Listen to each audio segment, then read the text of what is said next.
There's nothing in the Constitution that says the president's immune from a subpoena in a criminal case. Marshall, sitting as the trial judge, had sent them back and said, we want the whole report, no omissions.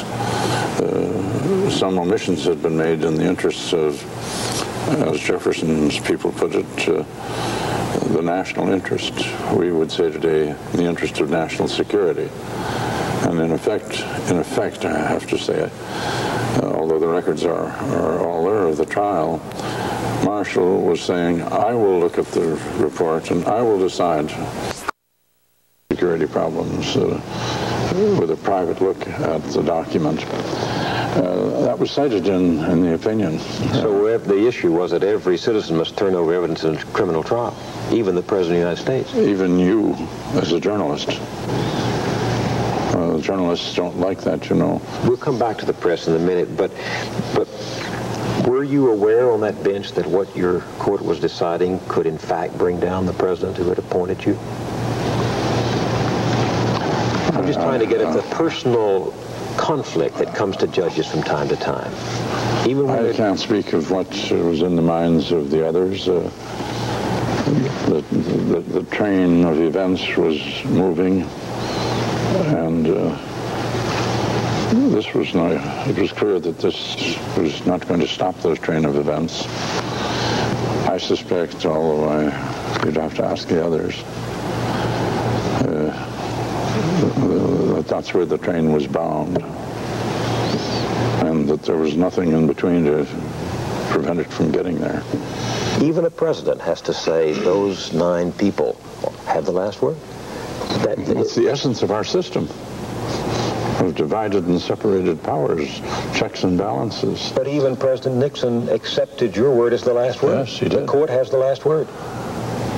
That's correct.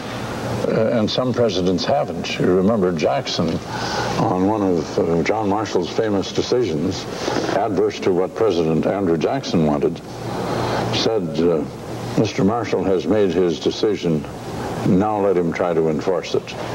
And they never did enforce it. The court has no means of enforcing opinions. That must be done by the executive. Except some prevailing tendency in the American tradition to submit to a higher law. Yes, and President Nixon accepted this law. Now, that doesn't mean he agreed with it, but he accepted the concept that when this court acts, he, even as President of the United States, would accept it. Did you consider President Nixon a brilliant man? A very bright one. I'm never sure where brightness ends and brilliance begins. An extraordinarily bright man.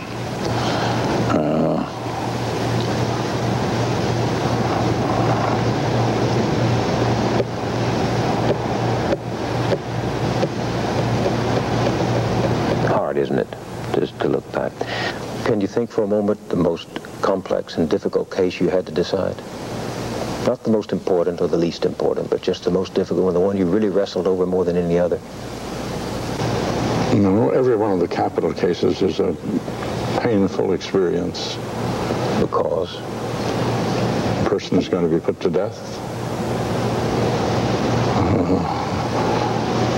Sometimes it isn't even very reassuring to look and find that person has been in the courts in trials for 12, 13, 14 years, had dozens of appeals, been heard by up to 100 judges at one time or another, and even when you look at the horror of the crime, doesn't change the fact that the decision being made is this particular person is going to be put to death.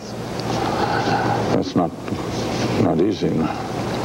Are you implying that you oppose the death penalty personally? No, I'm not implying it one way or the other. With respect to every case, every kind of question here, I try to put my private views out of the way. For example, sometimes with a group of college students, one of them is bound to get up. They're even more brash than White House correspondents with the president.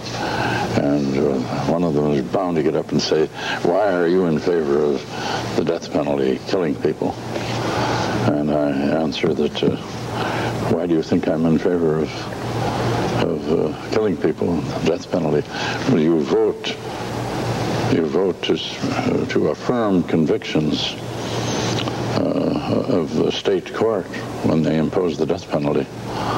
And I say, yes, I do. And when I do that, I'm following the Constitution of the United States, which gives the states the power to do that.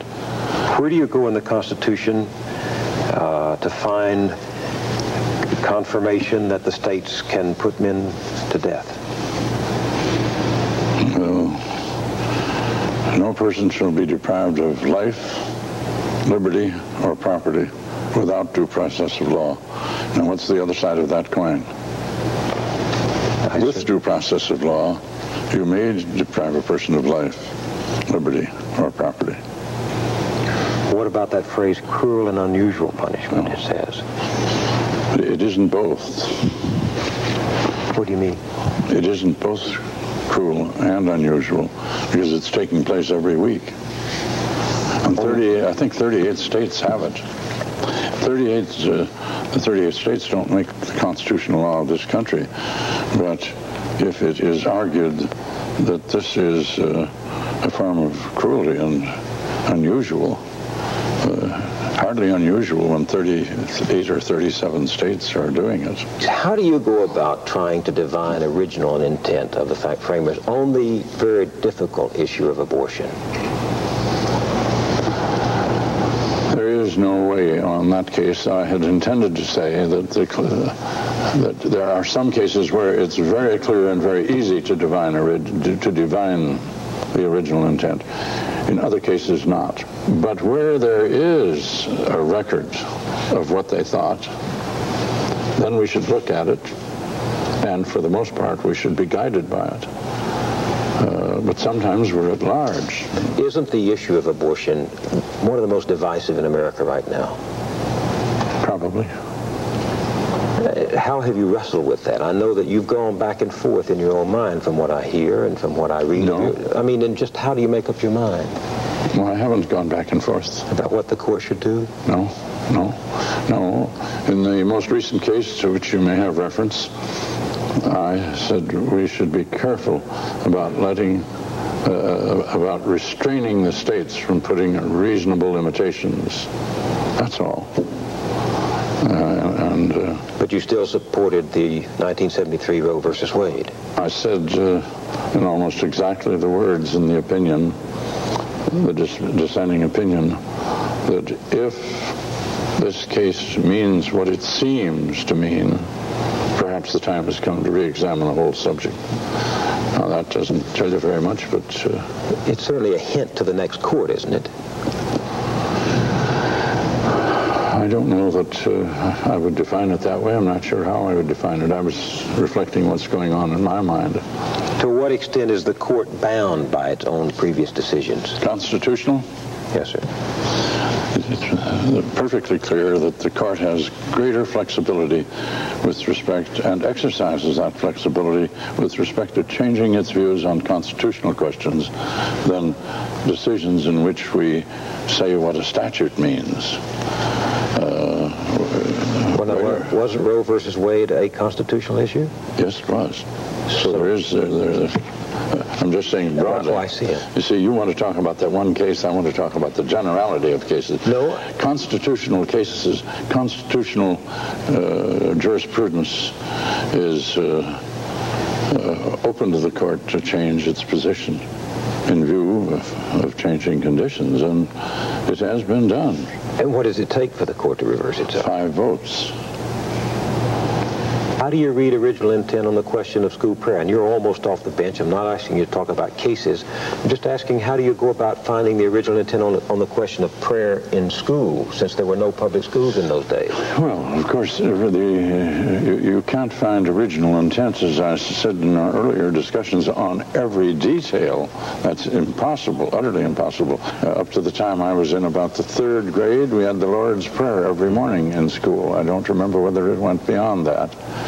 We didn't give it any thought one way or the other. I'm not sure we were listening very carefully. That's a good argument against a prayer that becomes only a ritual and has no deep significance to those uttering it. Third-year-olds can be forgiven for a little bit of inattention on those things. Why do you think this issue so stirred up the country? Well, I don't really think it has stirred the country as much as your question suggests. It's stirred up parts of the country and some people. It would do no harm. But the question is whether it is permitted. Certainly the moment of silence, in one opinion, I made my view perfectly clear. That you were for a moment of silence. It wouldn't do any harm if we had a moment of silence as soon as we get in here in the morning. We do, in a sense, while the marshal is crying out and finishes with a prayer. God save the United States in this honorable court. When I was on the Court of Appeals, there were 9 judges there, and I was the junior for a long time. And the chief judge, now long gone, took this issue, said he didn't think the court should be having God save the United States in this honorable court. This was a violation of the clause, and the discussion went around a little bit. There wasn't much. And one judge, Walter Bastian, a very great practical judge, had been a leading lawyer in Washington, said, well, if the court votes 8-1 not to have that statement made, when we come into the courtroom and I'm there, I will rise and say, God save the United States in this honorable court. That was the end of the debate. Isn't that just the point, that prayer is such a matter of individual conscience that the state should have nothing to do with it? That's been the general trend in recent years, that a tolerance of a great many things in religion. Now, I detect you personally would be in favor of letting children pray in school, but you won't. No, you detect wrong then. It happens with us journalists. Yes, I think, yes, all too often.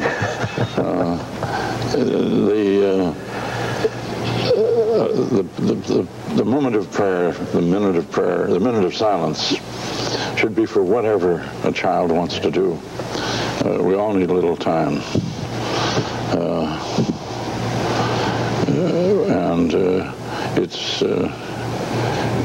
I don't think it's an issue that is crying to be resolved, that is actual prayer in the school. The place for prayer is at home primarily, and in church facilities, and whether we have it in schools or not is not going to affect the Republic in terms of its falling. How do you grope for the constitutional intent there? Because there were no public schools. You don't. You can't find it, except a very great tolerance of prayer everywhere. One man said once, when he was asked about prayer in the House and the Senate, and his answer was, I know of no body of men on earth more in need of divine guidance than the members of the Congress. So it hasn't seemed to hurt the Congress very much.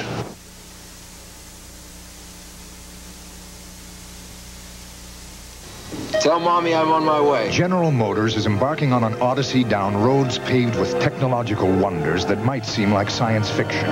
But at GM, they're becoming reality now. Laser body testing, sophisticated instrument displays, electronic navigation systems. The 21st century lies dead ahead, and today's GM is leading the way there. The GM Odyssey. Science, not fiction.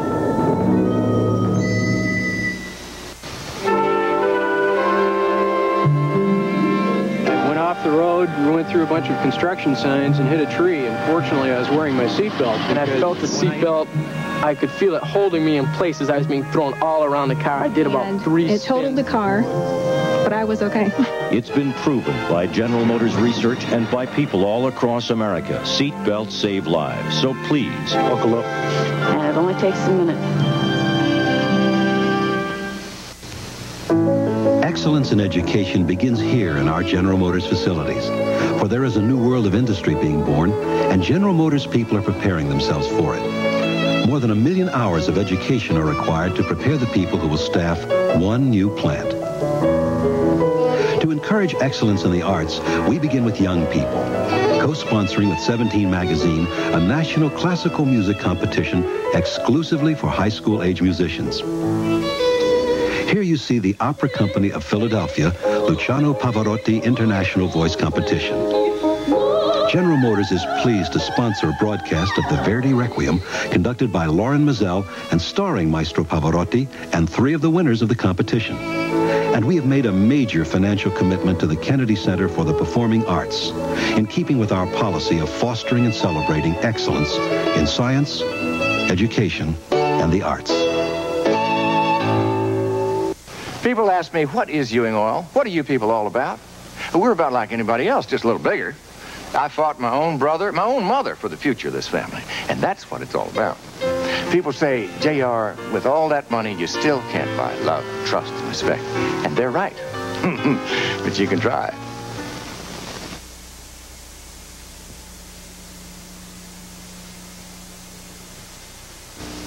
After the British had been defeated, the best way to describe America was the disunited states. Each colony thought itself a separate country. For example, New Jersey created a customs barrier against New York, which it considered a foreign nation. 9 of the states had separate navies. Virginia threatened to use its fleet against Pennsylvania, Maryland, and Massachusetts if they didn't pay customs duties. The disunited states were in need of something that would bring them together, a convention that might settle the disputes. At first, Rhode Island refused even to send delegates, since she feared that small states might get obliterated by a federation. But logic, necessity, and the men of the time drew these states together. A remarkable document was drawn up called the Constitution of the United States of America. It is one of the great political documents ever. As almost an afterthought, it provided for a Supreme Court to arbitrate disputes between the states. Those 13 sovereigns were really 13 separate countries. There's one story about the New Jersey troops showing up at Valley Forge to report for duty to Washington. And some sergeant major or other fellow was sent out to say, raise your right hand. What for? To swear allegiance to the Continental Congress or whatever. And so their spokesman said, no, our country is New Jersey. Our country is New Jersey. And that was the attitude of the people of most of the states. So the Constitutional Convention 200 years ago, next year, was called out of fear of what the disunity brought about by the Articles of Confederation would produce. I can't remember whether it was Dickinson or one of the Morrises who, in responding to some of the debate at Philadelphia, said, if we have no fear, there need be no fear that this national government is going to swallow up the states. The fear is that the states will swallow any effort to have a national government. And that was a close call. You remember 3 delegates, I think it was, refused to sign the Constitution. Only 39 of the total number of 78 designated delegates signed the Constitution. Narrow escape, wasn't it? Very narrow. What was it that brought these men to compromise? Farmers, planters, lawyers, the youngest 27, the oldest 81, some scholars, some hadn't even been to college. Well, the fact that a few men, like principally I would say Madison, but Morrises and Dickinson and Hamilton, who had thought about it for a long time, and Madison, who had come many weeks in advance of the convention and laid out a lot of these books that he'd had Jefferson send him from Europe, and studied every system of government that had ever been used up to that time. And they were prepared. They had not the details, but they knew where they wanted to go. That they wanted a system of divided powers, and they wanted the checks and balances. Those were the two key things, and they succeeded on both scores. What is your reading of why these men at that convention counted slaves as 3/5 of a person for the purposes of representation, and wrote into the Constitution a provision that a slave who ran away had to be returned to his property, to his owner in the original state? How do you read it? One of the many compromises of the convention. One of the delegates wrote home at the end of the convention, or near the end, and said the whole thing was accomplished by compromise after compromise after compromise, but we wanted to get something done. And if they had not compromised on this, the South would not have gone along? Probably not. The southern states were fearful of some of these things because they were entirely dependent on cotton, tobacco, and slavery. They couldn't function without it. So it was, as is often the case, economics that drove these men to agreement. Some of them. Some of them. No. When did the first real test come for the new government, for the new court? 1803 in Marbury against Madison. Marbury versus Madison. That's the book I brought along with me here. What's the significance of it? Because it made it clear that no legislative body could tear the Constitution up and throw it away, or ignore it. So Chief Justice John Marshall really said this is a national... This is supreme. This is, the Constitution is supreme. Because it's perfectly clear that if legislative bodies could ignore the Constitution, you might as well not have one. And they had to realize that someone had to have the final say as to what was constitutional. Someone must decide is one of the famous issues, one of the famous sentences that you could put to it. Someone must decide. So Marbury versus Madison was the first time the Supreme Court had declared an act of Congress unconstitutional. Right. And it stuck. They didn't do it again for 54 years. How do you explain that? No case came up. But the principle was established. Principle was established. That the court was supreme. Literally supreme. Yes. Do you think the men who wrote that Constitution would be surprised today at a government that can, behind the Constitution, subsidize the arts and education, support universities, acquire huge tracts of wilderness, raise taxes for Social Security, Medicare for the poor, and decide when cases of, when pregnancy should be terminated? Do you think the founders really anticipated the... Well, if you bunch all of them together, you've created more of a problem than if you just took some of them. I think if you drew them right out of eternity, right here with no chance to go to the library and read what happened in between, unless by some process they're following it. Some of them would be surprised on some things. In general, I think they would not be. John Marshall said once, and I think we're using one of those quotes, the Constitution was made for the ages. Sometimes when his reference to it as a living document means you can do anything you want with it. That's not so. But a commerce clause that never heard of even a steamboat. The steamboat hadn't been invented. As the conditions change, you've got to try to figure out what the Constitution means in relation to that particular problem. And it's the court that decides that. And we do the best we can. So the law is not just ancient ink on a parchment written in 1786. No, it isn't like the rules of a chess game or a lot of other things. Too many variables. It's precedent. You're dealing with human beings, and as long as you've got fallible human beings running governments, then Congress is going to make mistakes, the president's going to make mistakes, and the judges are going to make mistakes. What do the people do when the judges make a mistake? Look how long the judges held that black Americans were 2/3 a citizen and property. What do the people do when the court makes a mistake? Do just what they did ultimately. The political process ultimately catches up with it. A little bit like Elizabeth Barrett Browning's lines, things so wrought must be unwrought so.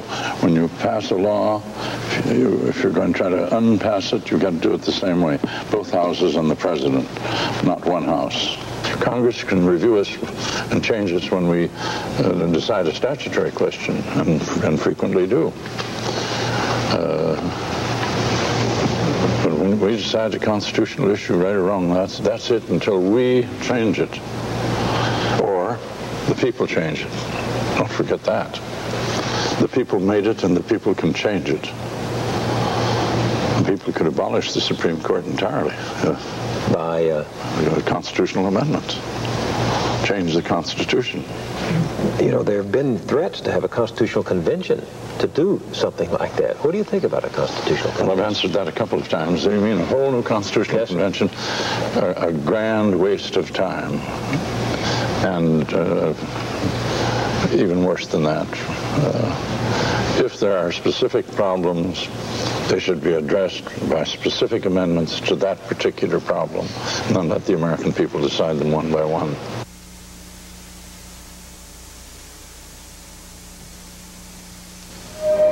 Christopher, hi, it's me. How are you doing? You did? That's great. I can't wait to see it. This man is an explorer. Oh, Mommy, I'm on my way. One of thousands at General Motors embarking on an odyssey into the unknown, down unmapped roads paved with scientific and technological wonders that might seem like science fiction. But at GM, they're becoming reality. Now, lasers that probe body structure as no man's eyes ever could. Instrument displays and controls more accessible to eyes and hands. Computer-simulated aerodynamics that test more designs more quickly for optimum fuel economy. Let's see if the program corresponds well to the barrier test we ran last week. Crashing cars before they're ever built with people that don't exist. Let's modify the eyepiece and run it again.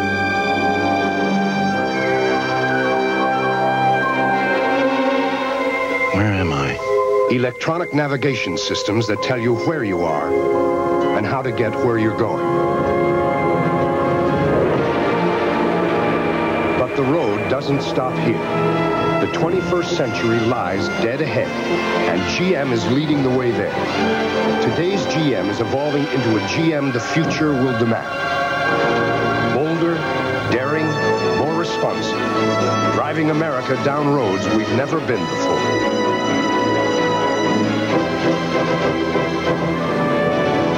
The GM Odyssey. Science, not fiction.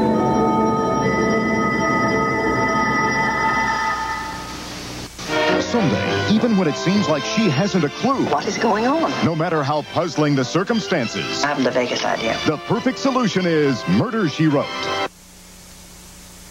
The word on the street is Mafia. A brave Sicilian mayor leads a deadly war on crime. West 57, tonight. You know, I've never seen a case argued here. What happens? What do you do? You sit here until your case is called, and when your case is called, you get up and... Yeah, you don't have a string, and then there you go. You get up and then if the lectern is too low for your notes, this thing needs oil. You just set it, and when that amber light goes on, that means you've got 5 minutes left, and when the red one goes on, you're supposed to stop.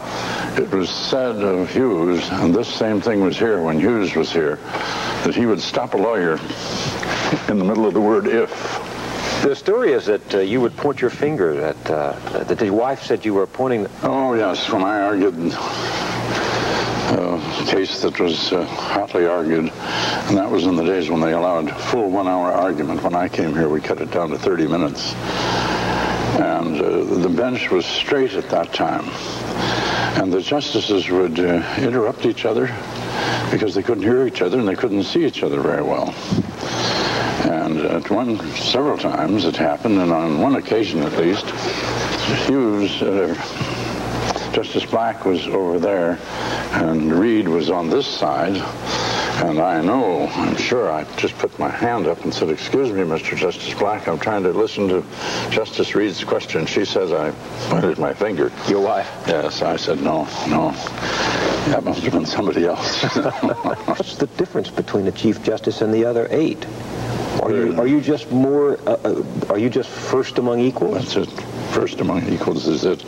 And then I have about 35% more work to do on the administrative side, about a third. What power do you have? The power of assignment of opinions is about the only power that the Chief Justice has. What do you mean? When we vote, if the Chief Justice is in the majority, then I decide who's going to write the opinion. Now, why is that important? Well, it's quite important. How? In my view, I take into account who will write the narrowest opinion. Narrow? The narrowest. Just enough to decide that case.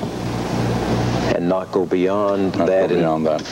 And decide some other case. If you get beyond the things that you must decide, there is the risk that you're deciding something when it hasn't been fully explored and presented. Do you actually sit around and discuss a case and try to reach an agreement on it, or do you each submit? Oh, no. We sit at that conference table in there from early in the morning till late in the afternoon with an 11 o'clock coffee break. Coffee and tea. That's 5 to 7 minutes. And then we break 45 minutes for lunch. And that's it. Is it conducted in the most judicial restraint possible, or? There's never been a voice raised in the 17 years I've been here. Now, I'm sure maybe blood pressure has gone up. I'm not sure of that. It's civilized discourse. And then what happens? And then we take a vote. And everybody has the same score sheet, and on the back of the score sheet are little notes about what each justice said. That helps when it comes to making the assignment. Are they passed up to you? No, that's private. So if you tend to side with a judge who makes a very compelling case on an opinion, you might give him, in an argument, you might give that judge the chance to write the opinion because he or she will make the strongest case? That's a factor. That's a factor. How differently, Mr. Chief Justice, does the world look when you're up there looking down on this scene from how it looks when you're down here looking up at those 9 judges? I have found over 17 years sitting in there, when you get in, your mind is so filled with the case and getting it moving. I rarely have focused on that. Sometimes I look down at the tourists and think to myself, this must sound like Greek to them. It's just gibberish from the point of view of the ordinary tourist. But then they do want to come in and see the process. Would you ever be in favor of these cameras being here for arguments? Never. I once said early over my dead body, and then I reflected and thought this might give the networks too much of a temptation. And so I just say no. We'd had television in the convention. Do you think we would have got a constitution? No, in fact, I think one of the reasons for the success of the Constitution was the iron code of silence that bound all of the members who there. And, there was no verbatim transcript. Madison wouldn't let his notes be published until after his death. It was 38 years after the convention. You're going to be excommunicated not only from the Baptist Church, but from the journalistic fraternity. Well, like you, I've been on both sides of the fence. Do you think broadcasters should have the same protection of free expression that newspapers do? sometime when I'm not a United States judge in active service, I might address that question. You're going to be out of service fairly soon. A couple of months, maybe. I'll give you my word, it won't air before any decision you make. Well, some other time we'll talk about it. Television looks to me as though it has a great deal of freedom. I didn't know that they were denied as much freedom. Do you think the First Amendment gives the press certain liberties that other ordinary citizens don't have? Well, in the first place, they take it whether they have it or not. And in the second place, yes, the press has got to have access to some places that there's no occasion to just let any tourist walk in if they're going to perform their function. What do you see as the values, the fundamental values underlying the constitutional protection of free expression? What were the founders trying to do? Well, there are only about 8 words in the Constitution about freedom of the press. Mm-hmm. They're very important words to not just to the press. They're just as important to me and every citizen in the country as they are to you. But they wouldn't be worth a snap of your finger if it weren't for the rest of the Constitution. Article 3. If there weren't an independent judiciary to protect those 8 or 9, however many words, it wouldn't have very much meaning. Nothing is more important in the Bill of Rights than the First Amendment, with the freedom of expression, of association, of religion. It would seem to me that almost all of our constitutional guarantees are dependent on that First Amendment right to freely express our opinions. It seems to me that's what makes us really different. The power of self-correction. Well, it's related to the checks and balances which are built right into the Constitution. A free press helps protect an independent judiciary. And without an independent judiciary, you wouldn't have any free press. I'll tell you what troubles some people today, and tell me what you think about this, is that to be heard in America, you almost have to be a celebrity or have great wealth. That today, free speech becomes what you can afford to buy. I don't know. I got quite a bit of exposure for nothing.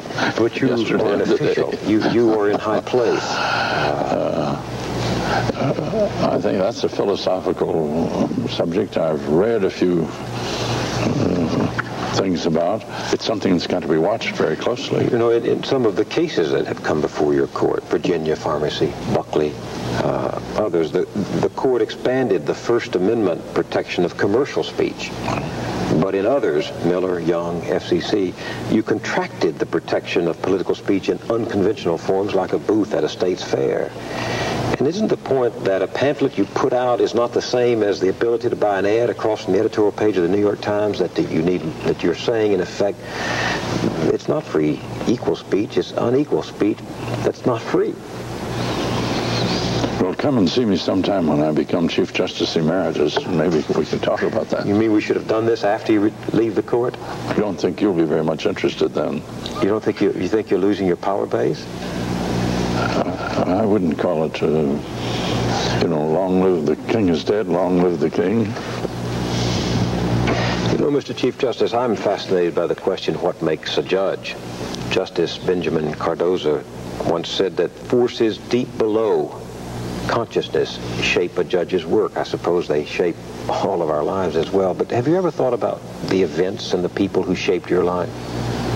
I was brought up on what we now call the work ethic in a household of mostly 10, 7 children, my parents, and usually one of the grandparents. I started working when I was not later than age 10.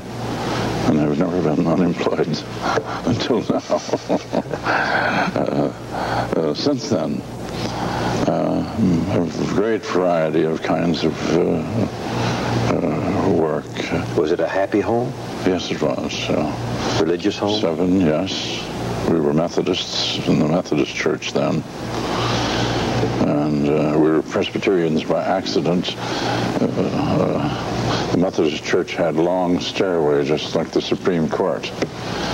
And Mrs. Berger had a lifelong cardiac condition from having rheumatic fever as a child, probably.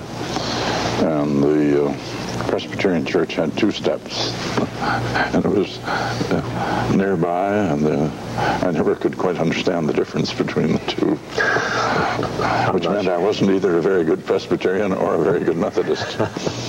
When you were a boy, did you have any images in your mind of what you wanted to be when you grew up? A lawyer, that's all. Where did that come from? In 4th grade in school, the teacher called my mother and said there's something wrong with this boy. Take him home and call a doctor, and they called the doctor. My condition was diagnosed as having had polio that year. I was out of school the entire year. And the teacher, knowing that I probably wouldn't be absorbed with arithmetic books, sent a bundle of books home every week by my sisters and brothers, and they were biographies, autobiographies. Lawyers, politicians? Mostly lawyers. Do you remember the first time you walked into this court?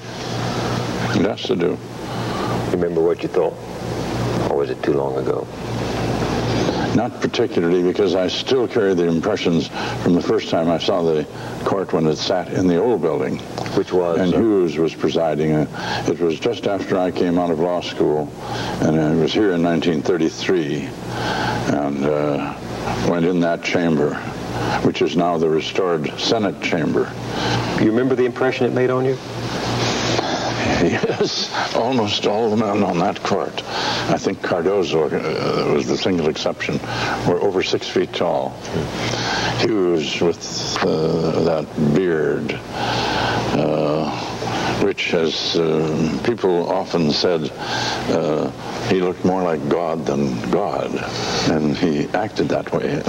I don't mean in any arbitrary sense that he was rough, but he was very firm, very stern, very dignified, as John Marshall was on the bench, but not off. You were a young man running around Washington on those visits when the Franklin Roosevelt was trying to pack the court. What did you think about all that? I was in law school when part of that took place, and I was involved with the other young lawyers debating against the court packing plan. Nowadays, a president doesn't have to pack the court, he just has to stack it slowly. Well, if you were getting into that, you'd find that that happened very recently under a prior administration. Every president tries to do that, doesn't he, if he gets the chance? Every president tries to pick responsible people. There are only 2 things that should be considered: integrity and professional competence. And that if that gives you 50% women or 50% minority people, or only 10% minority people, that's irrelevant. The judicial system is not supposed to be representative in the sense that the Congress is representative. It should be integrity and professional ability. That's the ideal, but of course every president wants integrity and competence plus personal philosophy, political philosophy, that agrees with his agenda. He tries. Assuming that the 2 nominations are confirmed, will President Reagan finally have the court he wants? I don't think the court will be much different from what it is right now. That's not what a lot of conservatives out there think. Well, I can't... who've been waiting for the chance to... I can't help them with their thinking except say what I think. I don't think decisions will be fundamentally affected by this change. The Heritage Foundation, a conservative group here in Washington, says the Berger Court has been not that much different from the Warren Court, too liberal. It's always been somewhat comforting to know that I have been castigated by so-called liberals for being too conservative and castigated by so-called conservatives for being too liberal. Pretty safe position to be in. Where do you come down? I don't know. That's for others to decide, if those terms have any real validity at all. Here we are some time after you made your decision that you were leaving that court, and people want to believe you, and they still find it hard to accept that you would really believe that the commission on the bicentennial, nice and nostalgic as it is could be as important as this court for whatever time you had left on it. Why? Well, if I took your premises, I'd have to come to one conclusion. But let me straighten out the premises. I consider the bicentennial of the Constitution, the program, telling the story of how it was founded and what it means, a civics and history lesson for all of us, not just for people out there, including myself, because I've been learning some new things. More important than whether I stay in that center chair for another year or another 2 years. How would you like for us to celebrate the bicentennial of the Constitution? Go through the story of its founding. With all these problems, when people thought of themselves as Virginians first and Americans second, look to a later point, nearly 100 years later, right after Fort Sumter, Lincoln sensed there was going to be a war between the North and the South. So he called General Winfield Scott, who was chief of staff, and Lincoln said, we're in effect, we're going to have a war. Who should be the commander of the United States forces? So General Winfield Scott said, it's easy. He's right down here at Arlington, Lieutenant Robert E. Lee. That's your man. And so a messenger went to Lee and said, Lincoln wants you to take over. Bear in mind, Lee was against slavery, had no slaves. He was against secession from the Union. He was in favor of maintaining the Union. But he was a Virginian in his spirit and mind, really, before he was an American. And he resigned from the Army, wrote his resignation that night, packed his bags, and got a train for Richmond, and offered his services for the limited purpose of defending Virginia. That was all at the time. He considered himself more a Virginian than an American. He couldn't take the oath to that Constitution. Just think, from the Revolutionary War, almost 100 years, this was still the frame of mind of a great many people. And to pull that together into a union that would function was something that Madison understood, Washington understood it, Hamilton understood it. And they put this thing together with separated, divided powers, theoretically co-equal, for checks and balances. We're still a very young country. You've lived over a third of the life of this country, a third of the life of that Constitution. So we're still learning what the Constitution is, what America is about. Yeah, and another 100 years from now, we'll be still at it.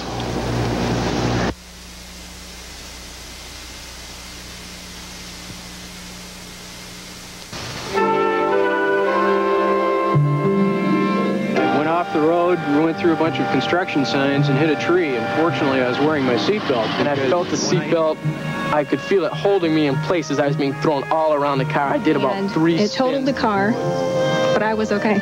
It's been proven by General Motors research and by people all across America. Seatbelts save lives, so please buckle up. And it only takes a minute. Tell Mommy I'm on my way. General Motors is embarking on an odyssey down roads paved with technological wonders that might seem like science fiction. But at GM, they're becoming reality now. Laser body testing, sophisticated instrument displays, electronic navigation systems. The 21st century lies dead ahead, and today's GM is leading the way there. The GM Odyssey. Science, not fiction. Thursday, the music, the legends, the superstars. It's a spectacular night of country music with Loretta Lynn, Larry Gatlin, Roy Acuff, Richie Skaggs, Willie Nelson, the Oak Ridge Boys, Alabama, Dolly Parton, and over 120 stars celebrating the 60th anniversary of the Grand Ole Opry.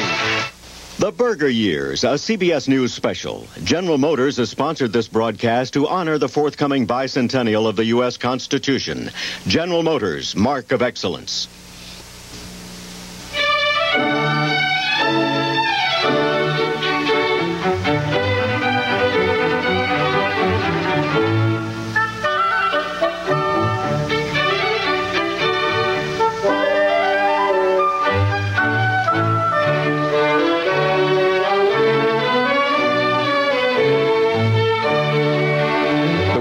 street as radio contests. Cashing in on the contest craze can turn some fans into fanatics.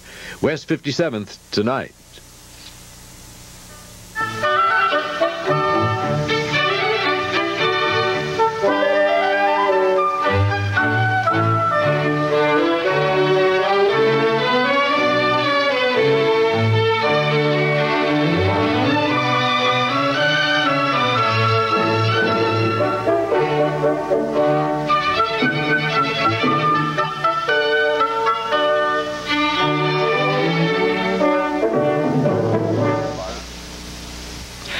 If you would like a free pocket-sized copy of the Constitution of the United States, send your name and address to Constitution, CBS News, Box 5152, New York, New York, 10101.